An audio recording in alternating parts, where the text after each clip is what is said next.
I've asked for help 3 times, I still can't do my job, and I'm starting to think your company doesn't really know what they're doing.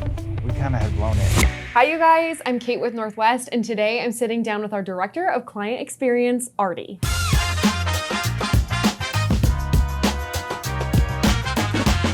Artie, when a client comes to you with an issue, how often is that the real issue? A lot less often than people think. Usually the first thing that people say is just the frustration spilling over. They might say, I can't log in, but what they really mean is, I've asked for help 3 times, I still can't do my job, and I'm starting to think your company doesn't really know what they're doing. So that's a pretty different problem. Okay, can you think of a specific time where that's played out with a client? Yeah, we had a law firm client who uses our system to manage several companies, and she was saying, I can't log in, but really, she'd already talked to multiple people, she'd emailed us several times, we'd tried to solve the login issue, but what was happening is we had created a problem when we added some security to the account, and now she couldn't view all the companies that she needed. She just wasn't saying it like that. So we were trying to solve the wrong problem. And so it was just a matter of making sure we actually asked questions to understand really what she needed. We didn't do that at first, and that kind of created some problems. Okay, so once you realized that it wasn't really a login issue, what did you guys do from there?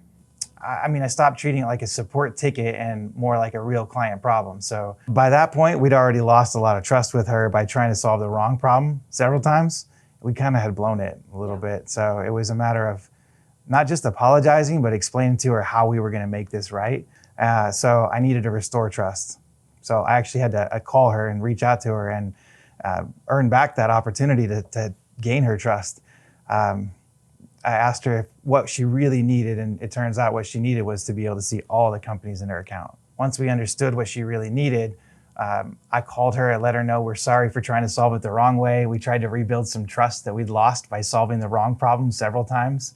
We'd really frustrated her a lot. So I committed to a timeline first. I let her know, hey, you're gonna hear from me within the next 2 or 3 days. Just letting her know we understood what she really needed, and we're sorry that it took so long, but then I committed to working with our software team and following up with her in 2 or 3 days. And I met with them, and we were able to solve the problem so that she could not only log in, but she could actually see all those companies that she needed so she could manage her business. The cool thing is not only did it rebuild trust with her when she saw that we followed through, but it helped us fix a problem that would have affected a lot of other clients. So she helped us catch something in our own processes that we needed to clean up anyway. So yeah, it was a good thing that she brought it up to us so we could solve it for everybody. A lot of good information there. Let's take a quick mental break. Before I was a business guy, I was actually a meteorologist. And a lot of people wonder, why don't the clouds fall from the sky? Great question.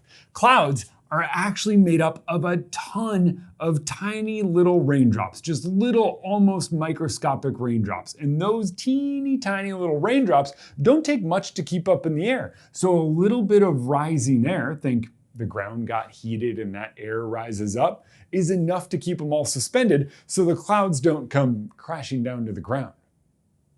Back to the interview. So what did that experience teach you and your team? It taught me to not just stop at the very first thing people say and make sure that you're digging a little deeper.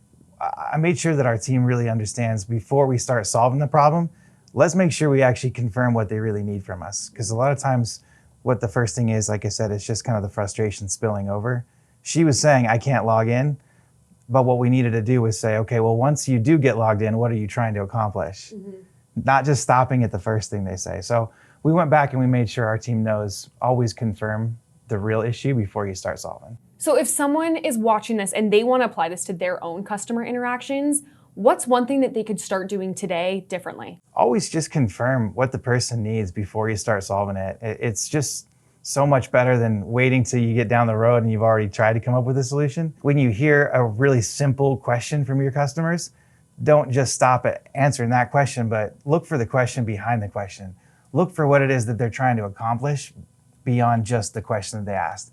Dig a little deeper. Take a minute and just make sure you're solving what they really need.